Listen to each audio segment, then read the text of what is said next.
Hi, പുതിയൊരു വീഡിയോയിലേക്ക് എല്ലാവർക്കും സ്വാഗതം. ഇന്ന് നല്ല മഴയാണേ. അപ്പോൾ പുറത്തൊന്നും പോവാൻ, പുറത്ത് പോയി പണി ചെയ്യാനുള്ള ഒരു എന്ന് വെച്ചാൽ ചെടി നടയിലോ അതൊന്നും നടക്കത്തില്ല. അപ്പോൾ ഞാൻ നോക്കുമ്പോൾ കുറേ മാങ്ങ ഇപ്രാവശ്യം കൂടുതൽ എല്ലായിടത്തും മാവിൽ മാങ്ങ ഇഷ്ടം പോലെ പിടിച്ചിട്ടുണ്ട്. അപ്പോൾ ഇവിടെ ഞങ്ങൾക്ക് മാവിൽ ഞങ്ങൾക്ക് കുറച്ച് നാട്ടുമാങ്ങ കിട്ടി. അപ്പോൾ ആ നാട്ടുമാങ്ങ ഞാൻ കുറേ ദിവസമായിട്ട്, ഇപ്പോൾ അതിൻ്റെ സമയം കഴിഞ്ഞു, പക്ഷെ എന്നാലും ഞാൻ കുറേ പറക്കി കഴുകി നല്ല ഡ്രൈ ആക്കിയിട്ട് ഫ്രിഡ്ജിൽ വെച്ചേക്കായിരുന്നു. പക്ഷെ ഫ്രിഡ്ജിൽ കുറച്ച് ദിവസമൊക്കെ ഇരിക്കുകയുള്ളൂ. അത് കൂടിപ്പോയി കഴിഞ്ഞാലും പിന്നെ ചിലപ്പോൾ ചുക്കി പോവും, അങ്ങനെയൊക്കെ ചിലപ്പോൾ അഴുകിപ്പോവും, ഒക്കെ ഉണ്ടാവും. അപ്പോൾ അത് അടുത്ത വർഷം വരെ നമുക്ക് ഉപയോഗിക്കണമെന്നുണ്ടെങ്കിൽ എന്താ ചെയ്യേണ്ടതെന്നുള്ളത് ഞാൻ ഇന്നൊരു വീഡിയോ ആക്കി കാണിച്ചു തരാം. കാരണം സമയം കഴിഞ്ഞു പോയി, ഇപ്പം മാങ്ങ കിട്ടുന്ന സമയമൊക്കെ കഴിഞ്ഞു. ഞങ്ങൾക്ക് ഇവിടെയൊക്കെ ഇപ്പോഴും കുറച്ചൊക്കെ നിൽപ്പുണ്ട്, എന്നാലും കുറേ സ്ഥലങ്ങളിലൊക്കെ തീർന്നിട്ടുണ്ട്. അപ്പോൾ അടുത്ത വർഷം വരെ നമുക്ക് മാമ്പഴപ്പുളിശ്ശേരിയോ അല്ലെന്നുണ്ടെങ്കിൽ പിന്നെ മാങ്ങാക്കറിയോ എന്തെങ്കിലുമൊക്കെ ഉണ്ടാക്കണമെങ്കിൽ പഴുത്ത മാങ്ങ എപ്പോഴും കിട്ടത്തില്ലല്ലോ, അതും നാട്ടുമാങ്ങ കിട്ടത്തില്ലല്ലോ. അപ്പോൾ അതെങ്ങനെ നമുക്ക് സൂക്ഷിച്ച് കേടുവരാതെ സൂക്ഷിച്ച് വെക്കാം, അങ്ങനെ ഉപയോഗപ്പെടുത്താം എന്നൊക്കെ ഉള്ളൊരു വീഡിയോ ആണ് ഇന്ന്. അപ്പോൾ ഇത് കണ്ടില്ലേ, നല്ല മഴയുവാ. ഓക്കെ, വീഡിയോയിലേക്ക് പോവാം നമുക്ക്. ഇത് കണ്ടോ, കുറച്ച് നാട്ടുമാങ്ങയാണേ. ആ നാട്ടുമാങ്ങ ഞാൻ നല്ല കഴുകിയിട്ട്, താഴെ വീണിട്ടാൽ നമുക്ക് പറക്കാൻ പറ്റുള്ളൂ. അപ്പോൾ പറക്കി എടുക്കുമ്പോൾ ചെളിയൊക്കെ ഉണ്ടാവും, ഇപ്പോൾ മഴയല്ലേ. അപ്പോൾ അതുകൊണ്ട് ഞാൻ അതെല്ലാം കൊണ്ടുവന്നിട്ട് നന്നായിട്ട് കഴുകിയൊക്കെ വെച്ചതായിരുന്നു. പക്ഷേ കഴുകിയൊക്കെ വെച്ച് നല്ല കഴുകി ഡ്രൈ ആക്കിയിട്ടാണ് ഫ്രിഡ്ജിൽ വെച്ചത്. പക്ഷേ എടുത്തിട്ട് ഞാൻ നോക്കുമ്പോൾ ഭയങ്കര തണുപ്പാണ്. അങ്ങനെ ഞാൻ കുറച്ചു നേരം പുറത്ത് വെച്ചിരുന്നപ്പോഴത്തേന് അതിൻ്റെ പുറത്തൊക്കെ ഇങ്ങനെ വെള്ളം കണ്ടില്ലേ, ഇങ്ങനെ കിനിഞ്ഞ് വരുന്നുണ്ട്. ഇതേമാതിരി ഇങ്ങനെ ഈർപ്പം ഇങ്ങനെ വരുന്നുണ്ട്. അപ്പോൾ തണുപ്പ് കുറച്ച് മാറി. അത് ഇനിയിപ്പോൾ എന്താ ചെയ്യേണ്ടതെന്ന് വെച്ചാൽ, നന്നായിട്ട് നമുക്ക് ഇതിൻ്റെ ഈ സ്കിന്നുണ്ടല്ലോ, ഇതിങ്ങനെ റിമൂവ് ചെയ്യണം. എന്നിട്ട് റിമൂവ് ചെയ്തിട്ട് നമുക്ക് ബോട്ടിലിട്ട് സൂക്ഷിച്ച് വെക്കാം. അപ്പോൾ നമുക്ക് ഇത് സ്കിന്ന് റിമൂവ് ചെയ്യാം. ഓക്കെ,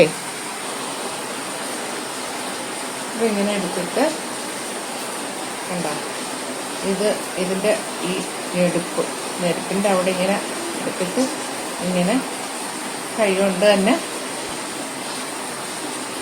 പൊളിച്ചെടുക്കണം.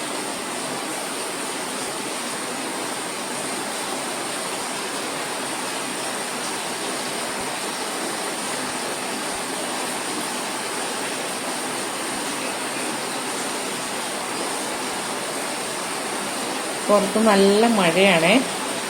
മഴയുടെ സൗണ്ടും ഇതിനകത്ത് വരുമായിരിക്കും, അറിയത്തില്ല.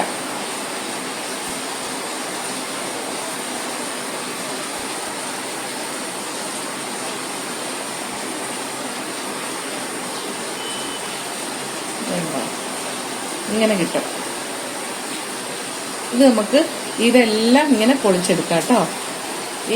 ഇതിൻ്റെ സ്കിന്നെല്ലാം റിമൂവ് ചെയ്തിട്ട് നമുക്ക് വരാം. മാങ്ങയെല്ലാം ഇതേപോലെ അതിൻ്റെ സ്കിന്നെല്ലാം റിമൂവ് ചെയ്തിട്ട് എടുത്തു വെച്ചു. ഇനിയിപ്പോൾ ഒരു ബോട്ടിൽ എടുക്കണം. ഗ്ലാസ് ബോട്ടിലാണെങ്കിൽ ഗ്ലാസ് ബോട്ടിൽ, അല്ലെന്നുണ്ടെങ്കിൽ നല്ല പ്ലാസ്റ്റിക്കിൻ്റെ ബോട്ടിൽ. ഇപ്പോൾ ഇങ്ങനത്തെ ഒരു ബോട്ടിലെടുത്തിട്ട് അതിനകത്ത് നമുക്ക് ഇതെല്ലാം നിറച്ച് വെക്കാം.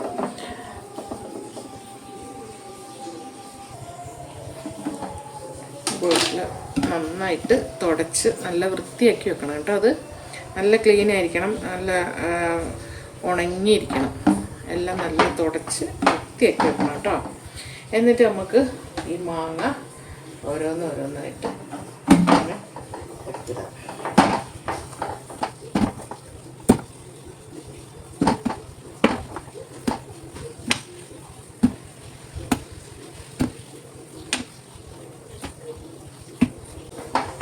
എന്നിട്ട് ഇതിനകത്തേക്ക് കുറച്ച് കല്ലുപ്പ് ഇട്ട് കൊടുക്കാം.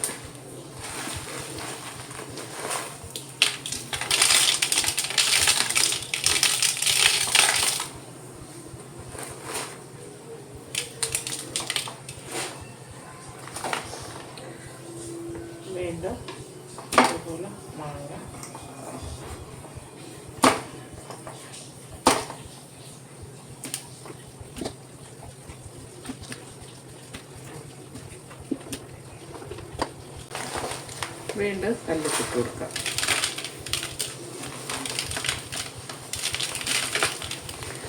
ഇത് സത്യം പറഞ്ഞാൽ എനിക്ക് ഇതിനെപ്പറ്റി കൂടുതൽ അറിയത്തില്ല. എൻ്റെ ഒരു പരീക്ഷണം മാത്രമാണ്. കാരണം കല്ലുപ്പിട്ട് കഴിഞ്ഞ് കഴിഞ്ഞാൽ, ഉപ്പിട്ട് വെച്ച് കഴിഞ്ഞാൽ ഏത് സാധനവും നശിക്കാതിരിക്കുമല്ലോ. അപ്പോൾ ഉപ്പ് നമുക്ക് കറിക്കൊക്കെ വേണ്ടുന്നതാണ്. അപ്പം അതുകൊണ്ട് ഞാൻ പരീക്ഷിക്കുകയാണേ. ഞാൻ കേട്ടിട്ടുണ്ട്, പക്ഷെ ഞാൻ ഇതുവരെ ചെയ്തിട്ടില്ലത്. ബാക്കി ചക്കയായാലും മാങ്ങ ഈ ശർക്കരയിൽ പിന്നെ നല്ല വിളയിച്ചെടുക്കും, അതൊക്കെ ഞാൻ ചെയ്യും. അതൊക്കെ ഞാൻ ചെയ്തിട്ടുണ്ട്. പക്ഷെ ഇത് ഞാൻ ആദ്യമായിട്ടാണ് ചെയ്യുന്നത്. അപ്പം എങ്ങനെ ഉണ്ടാവുമെന്നൊന്നും എനിക്ക് അറിയത്തില്ല. അപ്പോൾ ഇത് ഇടയ്ക്കിടയ്ക്ക് ഇങ്ങനെ ഫില്ല് ചെയ്ത് ഇടണം. ഉപ്പൊക്കെ ഇങ്ങനെ ഇട്ട് കൊടുത്ത്, കാരണം ഉപ്പ് നന്നായിട്ടുണ്ടെങ്കിൽ ഇനി ഇത് പൂപ്പൽ പിടിക്കുമോയെന്ന് എനിക്ക് അറിയത്തില്ല.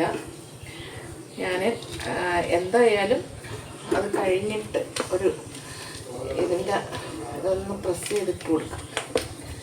ഗ്യാപ്പിലൊക്കെ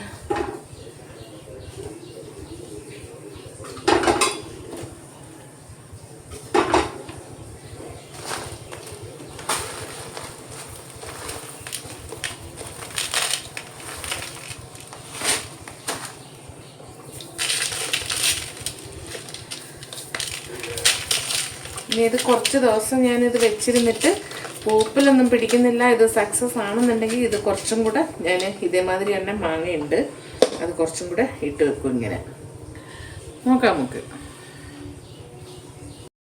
ഇത് അടച്ചു വെച്ച് കൊണ്ടുവെക്കാം. ഇതൊക്കെ ഇങ്ങനെയുള്ളത്. ഇതിനകത്ത് എല്ലാം മാങ്ങ, ഉപ്പ് ഇങ്ങനെ മിക്സ് ചെയ്തിട്ടുണ്ട്.